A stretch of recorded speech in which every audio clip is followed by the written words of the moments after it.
വന്ന അതേ ദൈവദൂതൻ തന്നെയായിരിക്കണം നിന്റെ അടുക്കലേക്ക് കടന്നു വന്നത് എന്ന് പൂർവിക ഗ്രന്ഥങ്ങളുടെ അടിസ്ഥാനത്തിൽ അദ്ദേഹം പറയുകയും ചെയ്തു. ഇവിടെ മറ്റൊരു പ്രധാനപ്പെട്ട പ്രശ്നം കൂടി ഉണ്ട് കേട്ടോ. എന്താണെന്ന് വെച്ചാൽ പ്രവാചകന്റെ കാലത്ത് മുഹമ്മദ് റസൂലുള്ളാഹി സ്വല്ലല്ലാഹു അലൈഹി വസല്ലമയുടെ കാലഘട്ടത്തിൽ അവിടെ ജീവിച്ചിരുന്ന നെസ്തൂറിയൻ ക്രിസ്ത്യാനികളുടെ കയ്യിൽ ഏതൊക്കെ ബൈബിളാണ്, ഏതൊക്കെ പുതിയ നിയമ പുസ്തകങ്ങളാണ് കാനോനികമായി അംഗീകരിക്കപ്പെട്ടതായി ഉണ്ടായിരുന്നത് എന്നറിയാൻ യാതൊരു നിർവാഹമില്ല. ഇന്ന് ഒഴിവാക്കിയിട്ടുള്ള തോമായുടെ സുവിശേഷത്തെ പോലെയുള്ള പല ഗ്രന്ഥങ്ങളും നെസ്തൂറിയൻസിന്റെ ഗ്രന്ഥങ്ങളായിരുന്നു എന്നാണ് പണ്ഡിതന്മാരുടെ അഭിപ്രായം. ചുരുക്കത്തിൽ പരിശുദ്ധ ഖുർആൻ വേദഗ്രന്ഥം പാരായണം ചെയ്യുന്ന ആളുകളോട് ചോദിച്ചു നോക്കുവാൻ ആവശ്യപ്പെടുന്നത് ആ വിഷയത്തിൽ പ്രവാചകന്റെ പ്രവാചകത്വവുമായി ബന്ധപ്പെട്ട വിഷയത്തിൽ സത്യസന്ധമായ അഭിപ്രായം പറയുന്ന ആളുകൾ അവർ ഇത് അഭിപ്രായം പറയുക മാത്രമല്ല ആ പ്രവാചകനെ തിരിച്ചറിയുകയും ആ പ്രവാചകന്റെ അനുയായിയായി തീരുകയും ചെയ്ത കഥയാണ്, ചരിത്രമാണ് നമുക്ക് പ്രവാചകന്റെ ചരിത്രത്തിൽ കാണുവാൻ സാധിക്കുന്നത്. ഞാൻ അവസാനിപ്പിക്കുകയാണ്. അതോടൊപ്പം ഇനി ബാക്കി വിഷയങ്ങൾ, സുഹൃത്ത് സൂചിപ്പിച്ച വിഷയങ്ങൾ ചോദ്യോത്തര വേദിയിൽ നമുക്ക് കൈകാര്യം ചെയ്യാവുന്നതാണ്. ചുരുക്കത്തിൽ എനിക്ക് സൂചിപ്പിക്കുവാനുള്ളത് പരിശുദ്ധ ഖുർആൻ സത്യപ്പെടുത്തുന്ന വേദഗ്രന്ഥം പ്രവാചകന്മാർക്ക് അവതരിപ്പിക്കപ്പെട്ട ഗ്രന്ഥങ്ങളാണ്. ആ ഗ്രന്ഥങ്ങൾ അതേപോലെ ഇന്ന് നിലനിൽക്കുന്നില്ല. അവതരിപ്പിക്കപ്പെട്ട ഏതെങ്കിലും ഒരു ഗ്രന്ഥം അതേപോലെ നിലനിൽക്കുന്നുണ്ടെങ്കിൽ അത് പരിശുദ്ധ ഖുർആനാണ് എന്നുള്ളതാണ് വസ്തുത എന്നാണ് എനിക്ക് സൂചിപ്പിക്കുവാനുള്ളത്. പടച്ച തമ്പുരാൻ നമ്മളെ സന്മാർഗത്തിലെത്തിക്കുകയും സന്മാർഗത്തിലൂടെ ചലിച്ച് മോക്ഷത്തിന്റെ മാർഗത്തിലെത്തുകയും ആ മോക്ഷത്തിന്റെ മാർഗത്തിൽ ദൈവം തമ്പുരാന്റെ സമാധാനത്തിന്റെ ഭവനത്തിൽ ഒരുമിച്ച് കൂടിയിരിക്കുവാൻ നമ്മളെ എല്ലാവരെയും അനുഗ്രഹിക്കുകയും ചെയ്യുമാറാകട്ടെ. വാഹൃദവാൻ അൽഹംദുലില്ലാഹി റബ്ബിൽ ആലമീൻ. അസ്സലാമു അലൈക്കും. ചോദിക്കുവാൻ താല്പര്യപ്പെടുകയാണ്.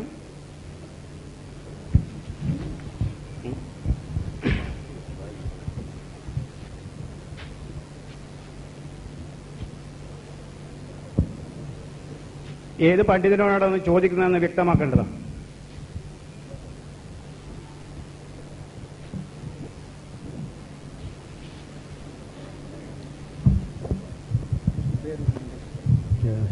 ನನ್ನ ಹೆಸರು ಅಬೂಬಕರ್ ಮೊಹಮ್ಮದ್ ಹಿಜಮಾಡಿ ಅಂತ, ನಿಧಿ ಹಾರ್ಡ್ವೇರ್ಸ್ ಕಾವೂರು.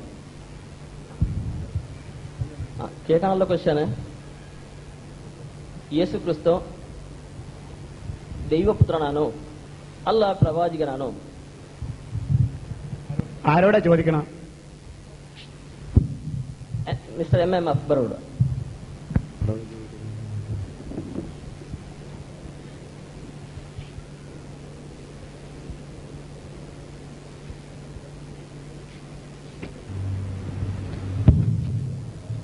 ചോദ്യം യേശു പ്രവാചകനാണോ ദൈവപുത്രനാണോ എന്നാണ്. പരിശുദ്ധ ഖുർആൻ വളരെ വ്യക്തമായി തന്നെ യേശു ക്രിസ്തു പ്രവാചകനാണ് എന്നും അതേപോലെ തന്നെ ദൈവപുത്രനാണ് എന്ന് പറയുന്നത് ശരിയല്ല എന്നും ഖുർആൻ വളരെ വ്യക്തമായി സൂചിപ്പിക്കുന്നു. ഖുർആനിലെ 9-ാം അധ്യായം സൂറത്ത് തൗബയിലെ 30-ാമത്തെ വചനത്തിൽ ഉസൈർ ഇസ്രാ പ്രവാചകൻ ദൈവപുത്രനാണ് എന്ന് പറഞ്ഞ യഹൂദന്മാരുടെയും അതേപോലെ തന്നെ യേശുക്രിസ്തു ദൈവപുത്രനാണ് എന്ന് പറഞ്ഞ ക്രൈസ്തവരുടെയും വാദങ്ങളെ വിമർശിക്കുന്നുണ്ട്. അവ ദൈവപുത്ര വാദത്തെ പരിശുദ്ധ ഖുർആൻ നിഷേധിക്കുന്നു. എന്നാൽ ബൈബിൾ പുതിയ നിയമത്തിൽ യേശുവിനെ കുറിച്ച് ദൈവപുത്രൻ എന്ന് പറഞ്ഞിട്ടില്ലേ? തീർച്ചയായും പറഞ്ഞിട്ടുണ്ട്.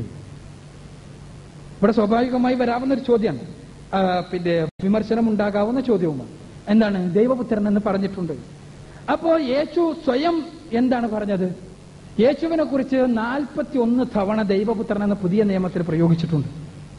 അതിൽ ഒരു തവണ യേശു ക്രിസ്തു മറ്റുള്ളവരുടെ ഒരു വാക്ക് കടമെടുത്തുകൊണ്ട് പറയുന്നു എന്നുള്ളത് ഒഴിച്ചു നിർത്തിയാൽ ബാക്കിയെല്ലാം ബാക്കിയുള്ളവരാണ് യേശുവിനെ കുറിച്ച് ദൈവപുത്രൻ എന്ന് പറയുന്നത്.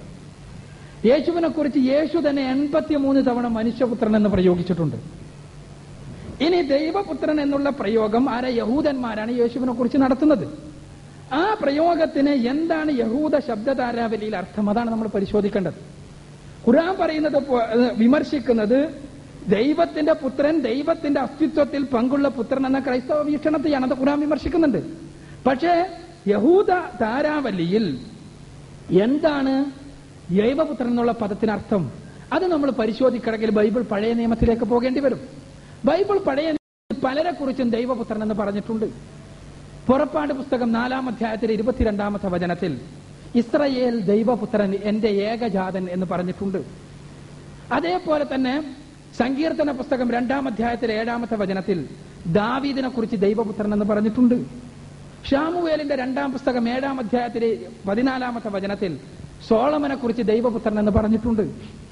ഇതേപോലെ തന്നെ യിരെമ്യാവിന്റെ ജെറമിയ പ്രവാചകന്റെ പുസ്തകം 31-ാം അധ്യായത്തിൽ 9-ാമത്തെ വചനത്തിൽ എഫ്രയീമിനെ കുറിച്ച് ദൈവപുത്രൻ എന്ന് പറഞ്ഞിട്ടുണ്ട്.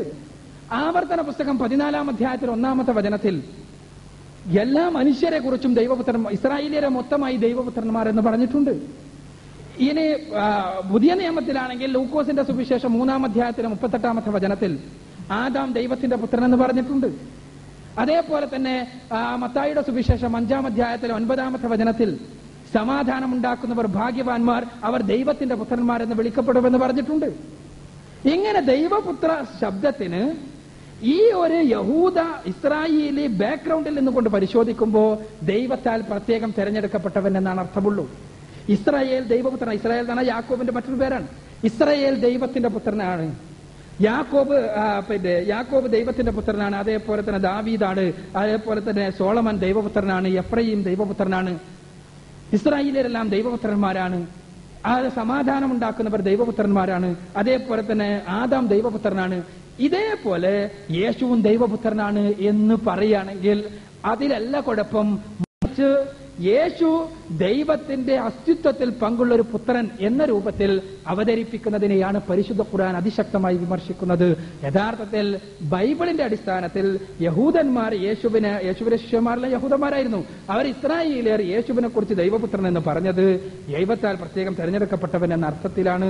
അല്ല എങ്കിൽ ദൈവത്തിന്റെ അസ്തിത്വത്തിൽ പങ്കുള്ളവനാണ് എന്ന് അവർക്ക് ആർക്കെങ്കിലും ബോധമുണ്ടായിരുന്നെങ്കിൽ അവരൊരിക്കലും തന്നെ, അപ്പോസ്തലന്മാരുടെ വാക്കാണ് ഞാൻ എന്റെ പ്രസംഗത്തിൽ സൂചിപ്പിച്ചത്, അപ്പോസ്തല പ്രവൃത്തി 3-ാം അധ്യായത്തിലെ 13-ാമത്തെ വചനത്തിൽ യേശുവിനെ കുറിച്ച് പറഞ്ഞത് ദൈവത്തിന്റെ ദാസനാണ് അദ്ദേഹം. അതാണ് ദൈവത്തിന്റെ ദാസൻ. ആ ദൈവത്തിന്റെ ദാസൻ ആയി യേശുക്രിസ്തുവിനെ ഒരിക്കലും അപ്പോസ്തലന്മാർ പരിചയപ്പെടുത്തുമായിരുന്നില്ല എന്നുള്ളതാണ് വാസ്തവം എന്നാണ് ഞാൻ മനസ്സിലാക്കുന്നത്. അടുത്ത ക്വസ്റ്റ്യൻ ലേഡീസ് സെക്ഷനിലാണ് ചോദിക്കപ്പെടേണ്ടത്. പെട്ടെന്ന് ചോദിക്കണം. I am Farhana, a localite. This question is to Mr. K.S. Joseph.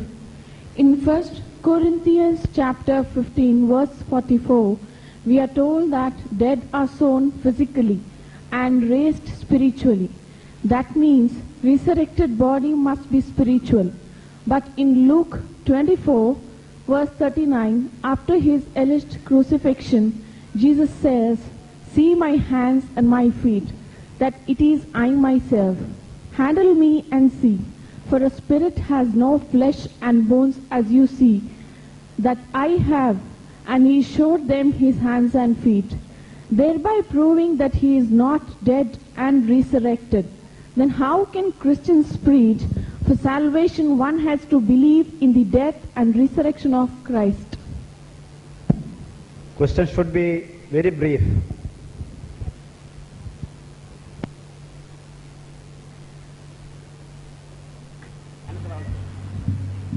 I am very indebted to the dear sister for asking a very vital question, which is really very important when we meditate upon salvation. Man consists of 3 parts: body, soul, and spirit. When man commits sin, his spirit dies. God told Adam, "On the day in which you eat of the fruit of that tree, the forbidden tree, you will surely die." But Adam ate the fruit, but he died only 900 years later. So what happened there was, God's word is true. Adam died, but not physically, but spiritually. When we believe in Christ, we who are dead in trespasses and sins, we get spiritual rebirth. Then man has got soul. That soul is the I in him, his personality, his individuality, his ego. In death, the soul sleeps. That is why we say rest in peace. The soul sleeps when the person dies. And then there is the body. The body is drawn from the dust of this earth. And God said, "Dust thou art, and unto dust thou returnest." In death, the person's body returns to the dust from which it is taken.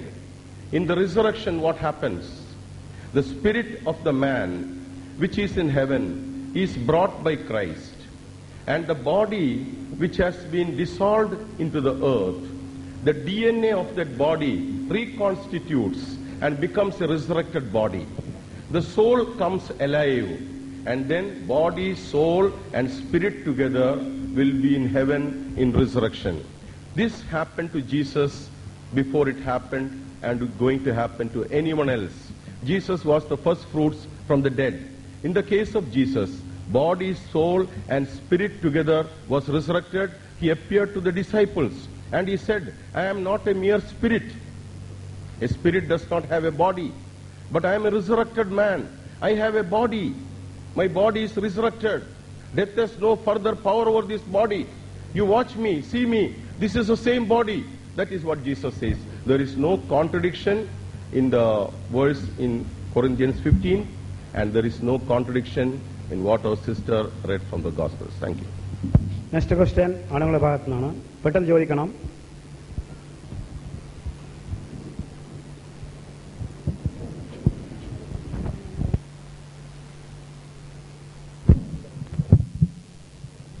My question is to Mr. K.S. Joseph.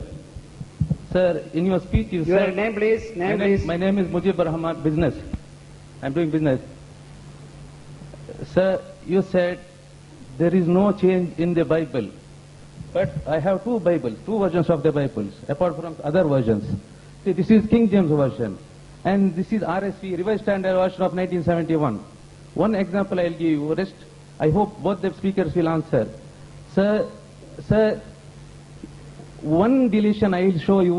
In Luke chapter 22, verse 43 and 44 are not found in this version, but it's found in this version. Why this is so? There is the reason in the Bible, because it is not found in most ancient and most, trusted manuscripts. So, it contradicts your speech, sir. I want Mr. Joseph and Mr. M.M. Akbar to answer. Please. To whom? To both the speakers. Why they have deleted these verses? I want Mr. Joseph to answer in Malayalam at least.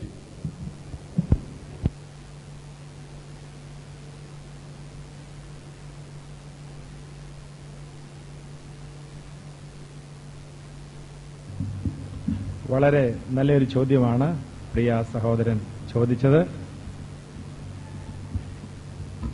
ഇത് പ്രിയ സഹോദരൻ അക്ബർ സംസാരിച്ചപ്പോൾ അദ്ദേഹം പറഞ്ഞ ഒരു പോയിന്റിനോട് ചേർത്ത് തന്നെ ഞാനിത് പറയട്ടെ.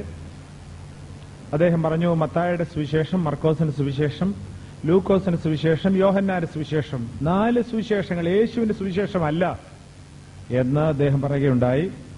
ഇവിടെ പ്രസ് എന്ന് എഴുതിയിട്ടുണ്ട്. ഇപ്പോൾ മനോരമ, മാതൃഭൂമി, കേരള കൗമുദി, ചന്ദ്രിക 4 പ്രസിന്റെ ആളുകൾ വന്ന് റിപ്പോർട്ട് ചെയ്യുകയാണെന്ന് വെച്ച് കരുതുക.